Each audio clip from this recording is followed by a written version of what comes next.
This last panel is called Disruptors of Other Industries. So Ammar has put together a group of panelists where we can, because with podcasting, we're basically creating a new category of media, right? And so what can we learn from other industries that they've disrupted those spaces as well? I think we have one panelist where they're in the audio space as well, so we'll learn from a different side from podcasting. But Ammar is our moderator today. Ammar Sabban is the co-founder of Mustadfir Podcasting Network. Please give it up for Ammar. Thank you, Hiba. Okay, so first panelist is known for his thought-provoking lyrics, eccentric blend of English and Arabic. He's a rising hip-hop star from Jeddah, Saudi Arabia, who's also the founder of Kraytiv Entertainment Group. Please give it up for Molham Krayem.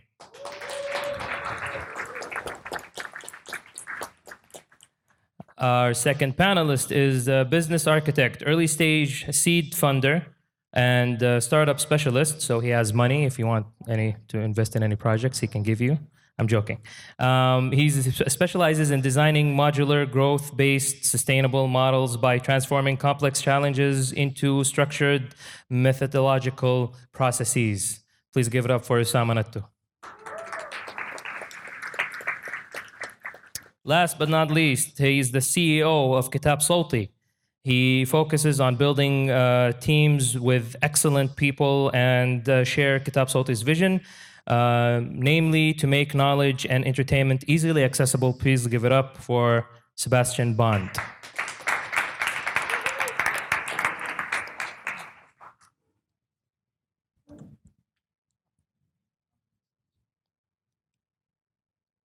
So I'll start with Molham. So almost every podcaster starts with while working a regular time job, right? Nobody does this full time, I don't think. So how did you balance two lives? One formal, a corporate life, and one as an artist, a rapper? Hey guys, I hope everyone's doing a good day. Shout out to everyone who's spoken today. It's been a beautiful set of sessions. I thoroughly enjoyed them. So just a quick backstory for me. I'm a consultant for Bain & Company, which is a consulting firm based out of Boston. I work out of Dubai, fly 2 times back and forth between Dubai and Riyadh. Keep going back and forth every single week because most of my clients are in Riyadh, right? So in doing that, it's about a 70 to 80 hour week job, no exaggeration. That's the average if you ask any consultant in the industry. And so finding time to do anything else on the side is extremely difficult, let alone like sleep and see friends and actually have somewhat of a regular life. And for me, at some point during my probably second year in my consulting career, I decided that I wanted to do music. We were on this trip to Abu Dhabi, a friend of mine that was visiting and he was like, so why aren't you doing music? Why not? I've been doing it since probably like last year of high school, college, whatnot, but I never really took it seriously.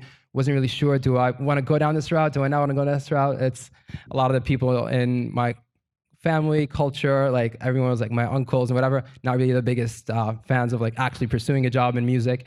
And so for me, I never really took that step, I would say, until probably my second year at Bain. And I was like, okay, now I'm actually going to do music. And being able to balance those pretty much meant that I had to punt everything else and just outside of work, any few seconds that I had, it would go into music. Any break that I had would go into music. I cut out a lot of relationships, cut out everything that you could potentially do in terms of leisure time and just focus on that. And we can dive more into it right after that. Exactly. I mean, for us in Mustadfir, the same way, we had no social life whatsoever in doing this because you're working during the day and then at night you have to do what you have to do to produce your podcast. So Sebastian, audiobooks are a new thing in the region. It hasn't been here for a long time like newspapers or any other type of medium. So relative so it's similar to podcasts in a lot of ways, where it's an audio-based thing and it's a new industry. Do you see an overlap between podcasts and audiobook in general in the region? Hi, very nice to be here. Do we see an overlap? Yeah, we think so. I mean, we want to believe that consumers, they listen to audiobooks or podcasts for the same reason. And that's on a high level that they want to consume knowledge or entertainment in the format of spoken audio. and whether that's a podcast or an audiobook from the beginning doesn't really matter. And I think that I mean, it's two different formats, and what's really an audiobook and what's a podcast. You have podcasts that are 1 hour, and you have audiobooks that are 45 minutes. So is it then the length or is it the format? So from that point of view, we do believe there's an overlap between the podcast listeners and the audiobook listeners. Amazing.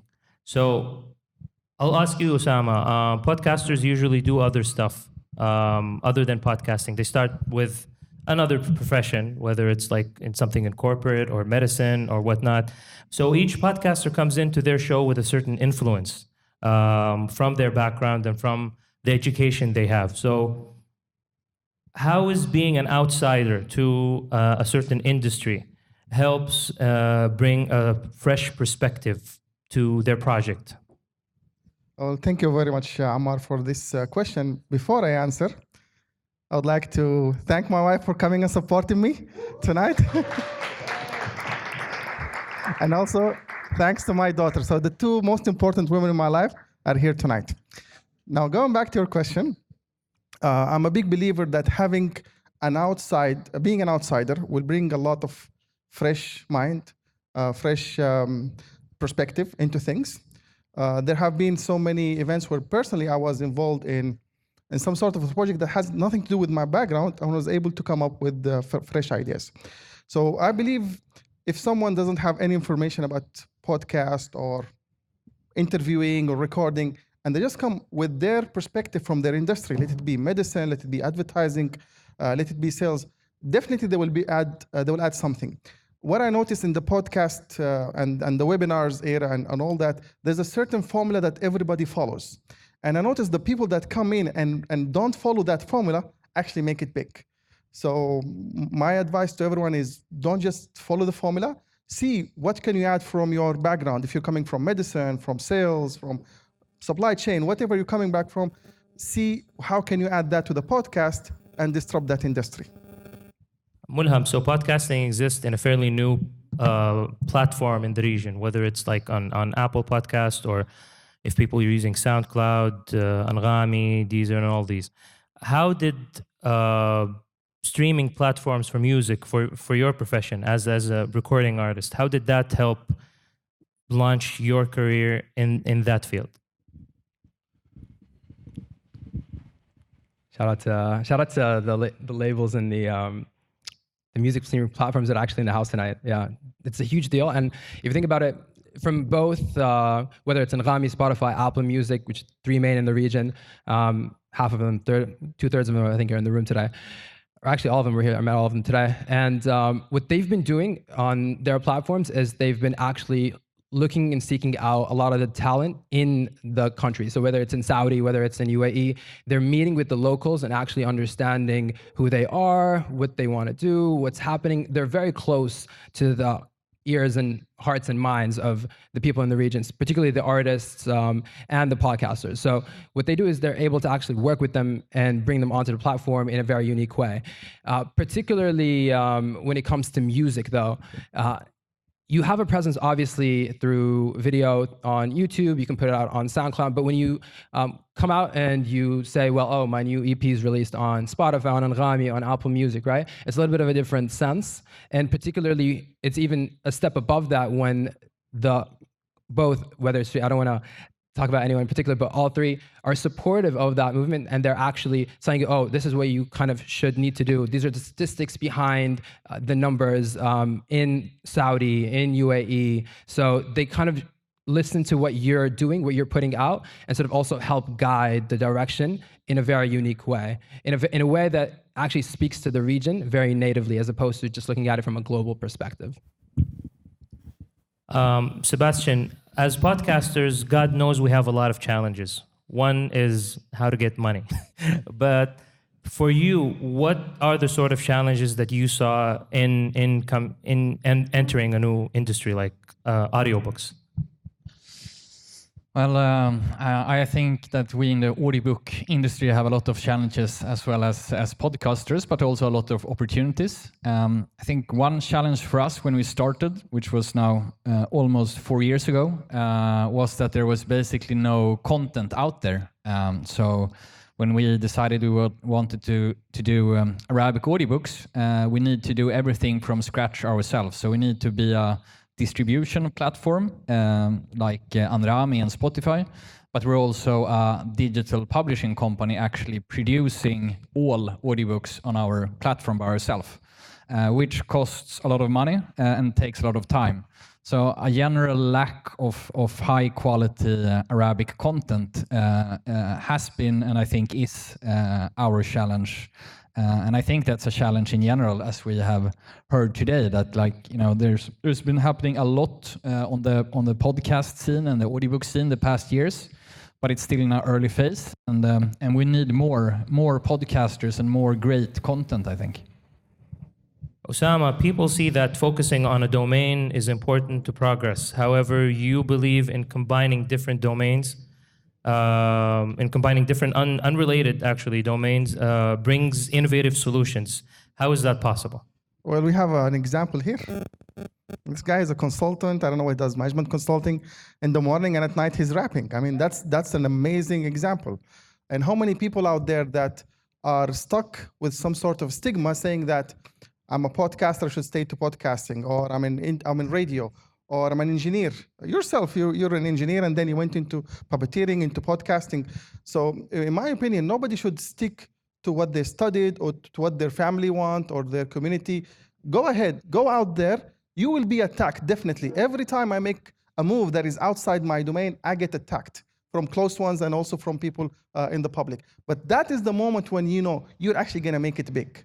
So the more attacks that are coming to you, of course, I mean, don't go do anything illegal or hurt anyone and then say, oh, I'm getting attacked. No, the more attacked you get, actually, that's the time that you are stepping out of your zone and you're there to create something great.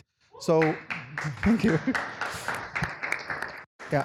So never be shy, try. Like, for example, I launched a webinar 3 months ago, and I'm sharing the numbers with people. They cannot believe the number of viewers I'm having and the money I'm making for each webinar. And just 3 months ago, I had no idea how to create a webinar. And just because I did not follow the formula, I'm not from the industry, I'm an outsider, and it worked. So just go ahead and try something outside of your domain. And the way I do it personally, every year or every 3 months, I set a domain that I'm gonna go and learn about. So I'll go and learn about investigation, about biology, about physics. It's something that has nothing to do with my day-to-day life, but then how can I apply something I learned from physics into a webinar or something else? Can I piggyback just off of that real quick? So just to give you a quick snippet. So for me, graduated, went into corporate for 3 years, right? And for me, I worked for a strategy consulting firm, i.e. I help companies either raise revenues, cut costs, or restructure their organization, right? It's very business oriented, right?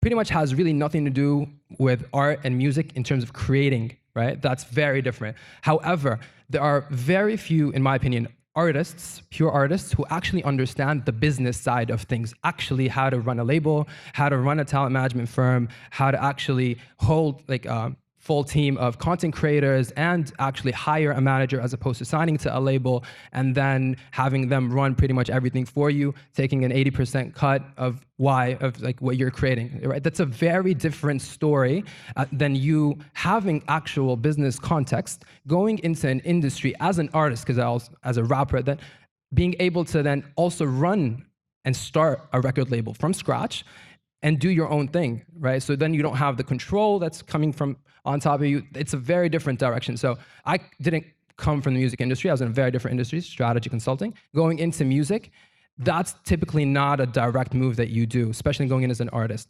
So that's sort of the benefit of going into the music industry, having a business perspective. That's just one example of something that you could do that people don't expect. It's like if you go into real estate with like a graphic design perspective, like you don't know the parallels that's in that, right?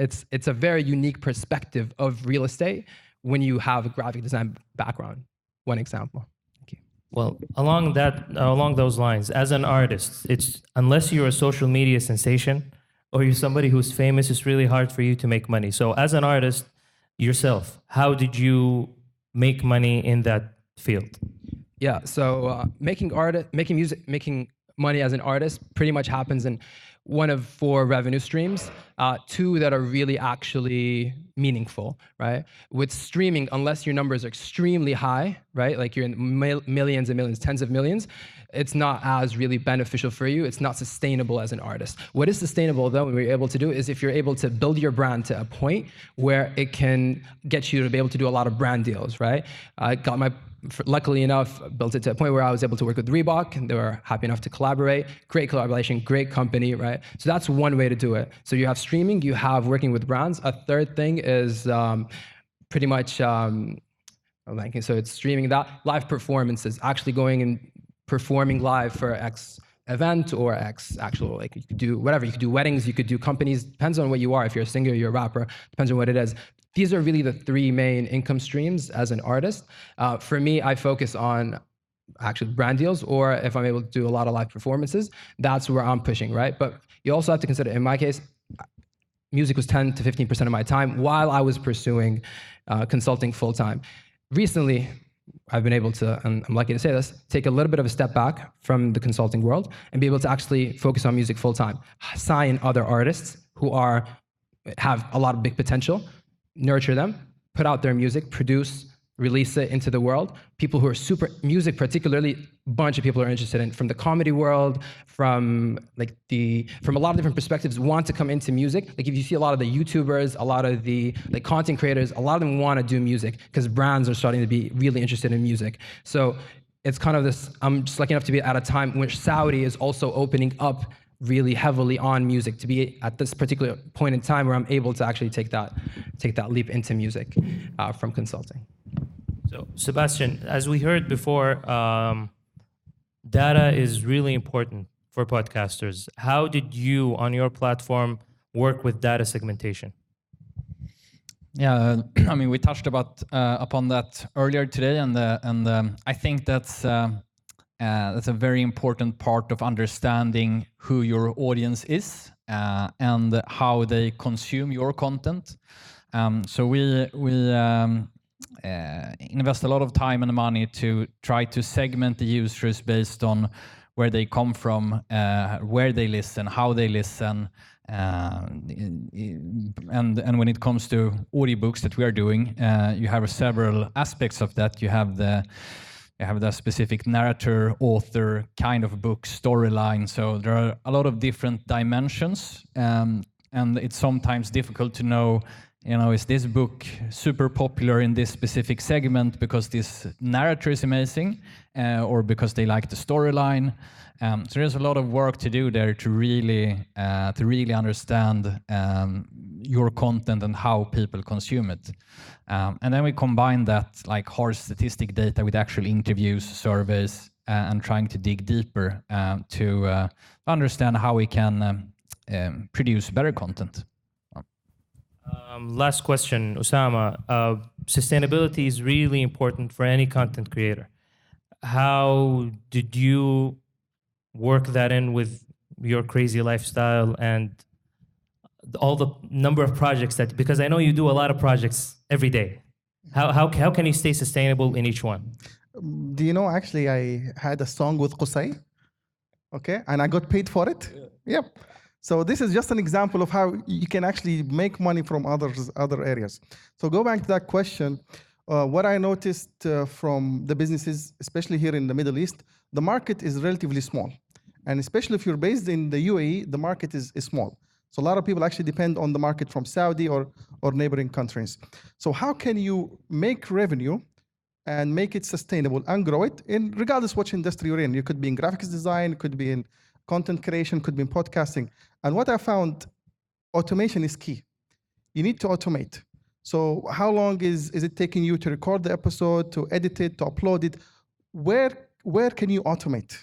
Okay. For example, now I have actually created some systems where I record something here, and while it's uploading, I'm recording something else. And so think of automation. Automation is key for you to improve your production and productivity, as well as become cost efficient. The other thing in automation is how can you reach more people? Everyone is online now. So how can you reach more people on Facebook, on Instagram, on Twitter, Snapchat, or whatever channels you have? Again, that's automation. And I'm not sure if Spencer is still here. Spencer runs a live session every Monday on Facebook. Attend it, and actually you'll learn a lot about how to reach people more and using automation. So I believe automation is key. Look at your industry. Don't say that automation does not apply to me. Look at your industry and see where can you find tools that automate. A lot of tools today will give you a 1 month to 2 months free. Go ahead and try it. And once that works for you, go ahead and pay the subscription model. It could be $10, $20, but that is really minimum to the amount of benefit you can get out from automation. So automation is key. Exactly, and that's true. For us, like we struggled when we were doing Mustatfir for the first year, it was amazing. Second year, everybody was busy, everybody went to a different country, and it was really hard to sustain the show, but making the whole production process easier and making it easier, like whatever rules we had, Rami knows this, he always, cuts down any type of gimmicks I try to do because it's like, oh, this is gonna take too much time or it's gonna make it difficult to work, and it's true. I mean, up to the point where we started, we didn't have to be both on every episode. So whoever's free and can produce something, they can produce it and go through. So I don't want to take too much of your time. Thank you very much. Round of applause for our panelists. And we have 10 minutes for questions right now. So if anybody has a question, yes, here. Oh, nice. Yeah. All right, check. All right, check. Can you hear me? 1, 1, 2. Okay. We're good. Oh yeah. Okay. Cool. Molham, this goes to you. You're somebody who's representing Saudi Arabia when it comes to obviously rap and hip hop. Will we ever see a podcast coming from you as a musician by the musicians? Like talk about the struggles that you guys face and maybe talk about Saudi rap or whatever. Is that something we can see? I'm talking to you as a fan right now. Is that something we can? I'll just jump in. We tried. And we're still in negotiations. If you guys want to hear a Molham podcast, make some noise. The people have spoken, my brother. First of all, I'm a fan of you. Big house, ladies and gentlemen. Okay, get a room. Funny enough, earlier this morning, I was talking about it to our friend, and it's for sure.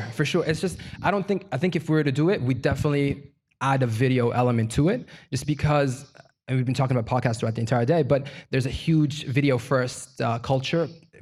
That's just how it is in the region. So I would definitely add that element first. And it would just be talking about building the record label, honestly, just like the actual journey of building it. And it's something that I've been toying with, particularly today. A bunch of people instigated the idea. So yeah, we'll see. Let's see. I'll be the first. My man. We have a question also there. Okay. Go ahead.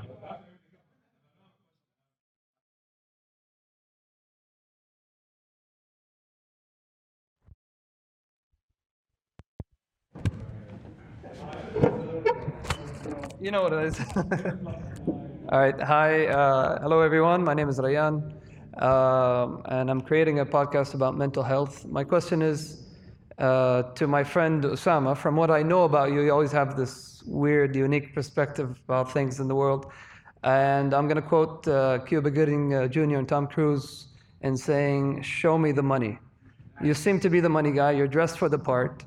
You have a bunch of artists struggling here. So.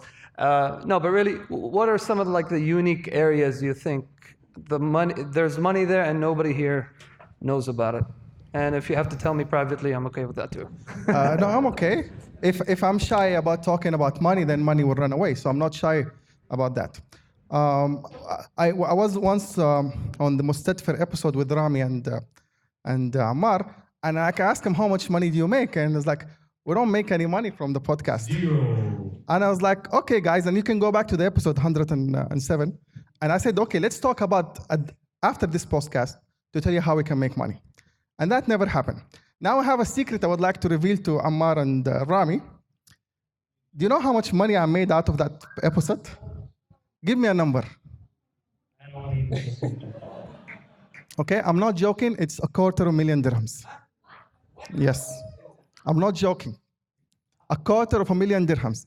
The reason is, when I was on the podcast, these guys, what they did is, they had the mic rolling, and I didn't know the mic was rolling, so I was talking about a product that was in development, And what happened is people, when they listened to the podcast, they stopped listening and they came to my website looking for that product, okay? And I actually made money from selling those products. I see his look now, he's not really that you're happy. welcome. You're welcome. Okay? I didn't see a cut from that, Yes. but you're welcome. Now, and all of a sudden we got all those orders and the product was not ready and I had to work overnight and get people and hire 10 people at the same time in 10 different countries to get it rolling. But thank you very much for hosting me on that episode. No, but seriously, on that note, this is one of the reasons why we have the podcast, because we do believe that there's a lot of people who have amazing stuff, and amazing talent, amazing work, amazing products that nobody really thinks of or nobody talks about. And it was a pleasure for us to have you on the show, and I'm really happy that you actually, benefited from that. That's just a testament to what podcasts can do. So, بالعكس. Thank you. Yeah. So now going to the point, I think you need to go in with the financial identity that I'm doing this also for money. Yes, I understand a lot of you actually here are doing it for fun. They're doing it as a passion. That's great. I do a lot of business for passion. I have a website called withosama.com. Over a weekend, I developed it. It's a passion. 30 to 40,000 dirhams a month making from that website. So you can, if you have the financial identity that, yes, I'm doing this not for the money, but money is part of it. To be sustainable, you need money. To reach more people, just to put a Facebook ad, you would need $2,000 a month, to make it effective. So in my opinion, start with the financial identity. Yes, I'm a doctor, I'm an MD, I'm a content creator, I'm a YouTuber, I'm a podcaster, but at the same time, also, I'm a rich person. Not just with content, but I'm also rich financially. That's a very key point. You need to start with that identity. Because even if you have the best podcast and you have the best hosts, guests, and the number of listens on it or the number of views, and you don't have that identity, you'll not find a way to implant a way for people to pay you. And at the end of the day, is people need to pay you. So do you have today a way that after the people listen to your podcast, I love Big Hass, I love Ammar, I love Rami, and then what? First thing people do is go look you up. Okay, so today when I go look you up, what do I find? Okay, go and try to look me up. Look up Osama Natto and see what do you find. And that was not by accident. That was by design. Because you need to funnel people into a way to put money into your bank account. Just like what happened with the podcast. No, and this is really good because a lot of us don't know how to make money. And part of the reason why we have an event like this is to bring people like you and everybody, bring them together and have them help each other out just to get that, because there's a lot of money to be made in podcasting. We just need to know how to do it. I love this. So there's a topic that I've faced with a couple of podcasters before, and I heard it today a couple of times, and I want to share my opinion. We live in a world of video, but I beg everyone not to fall in the trap between differentiating video as a marketing format and a content format. If you're creating video, you're a vlogger, you're not a podcaster, right? Because if you're creating a vlog, you're talking about, this is how you use this phone and you show it or whatever. So vlog, podcast, two different formats. A little bit of insight, and I've given a lot of hip-hop metaphors today or stories.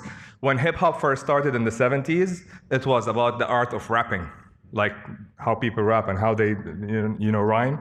And they rapped on punk rock, and they rapped on electronic music, and they rapped on the mainstream. So feel free to use video to bring your personality to life, to put snippets on there, to do like Rana Awaz does and everybody on creating a video of how use video as a format for marketing. If you're creating a podcast and you're putting on camera, you're creating a vlog. So just be mindful of where you draw the line if you want to succeed as a podcaster. And you may be a better vlogger or a radio personality than you're a podcaster, and that's okay. I'm not here to judge anyone, but I think it's a very important point to highlight, because if you're designing a podcast, you're gonna design a podcast and work on how it works better. If you're designing a podcast, but then it's a video, so it gets more views on YouTube, it's no longer a podcast, you're pushing water uphill. So I don't know, that's my opinion. I don't know how many people agree with me. Yeah, I'll piggyback off of that. I agree actually with Rami a lot. So for instance, Joe Rogan, I don't know if you know him, but yeah, right? So a lot of his snippets actually go viral on YouTube. All he does is it's a podcast setup. You have a mic here and a mic here, and you're looking at each other, you're talking. Allahumma fi camera shagala, that's it. But those 2, 3, 4 minute snippets that go viral online, those are what funnel people back into the podcast pretty much. So it's podcast first, there's literally just the camera rolling, that's pretty much it. مش غلط. So it's how you use video and that thin line between a vlog and a podcast. And in today's world, they could be one and the same. So, but I think the mindset of I want to create a video format versus I want to create an audio format, the design and the approach and the structure is completely different. Specifically if you're talking about stuff like science and art, and we talked about that. So how do you bring that to life, and what does video have to play from there? And so I don't know, I've been hearing it a lot. I thought it's worth mentioning that there is that thin line between I'm going to create a vlog or I'm going to create a podcast. And there's the big overlap between an audiobook and a podcast. So when you're because we're all sunk, and I did a podcast to learn the process. We're all sunk in the creative process that sometimes a lot of details fall over, and then you only learn 10 episodes down the line. So something to think about. But I'm not against using video. I'm just saying, just mind where the line is between a vlog and a podcast. Last question. Yes, hello. I just want to follow up on this stuff that you said regarding the video and the podcast. Actually, we are at House Zofi, the latest season that we started to do every episode with a video podcast. So to me, because I'm doing all the production regarding the sound, the quality of the sound and the videos, what I do is basically, it's the same audio that I'm working on. I just sync it with my video. The reason that we use the YouTube is because we've seen a lot of demands, and a lot of demands from the people, from our listeners. They said, you know, we want to see YouTube. We want to see you people, you know. And we're starting to get a lot of traffic, a lot of followers because of the YouTube. But sometimes people have this YouTube mentality that says, no, since you are on YouTube, you have to go at the same rules as the YouTube. Everybody knows YouTube and the algorithms and everything. So it doesn't really supports the podcasting scene, the podcasting platform, but we manage it. So that's why, to me, in my opinion, I see that putting a video to your podcast is just an extra step for you to be, even if it's not popular, but just to have more people listening to you, to be interested in the stuff that you're doing. You see, that's it. That's my opinion, Yani. Okay, thank you very much. We would like to thank our panelists. This concludes our panel discussion section of the day. We have one more discussion thingy that we want to do.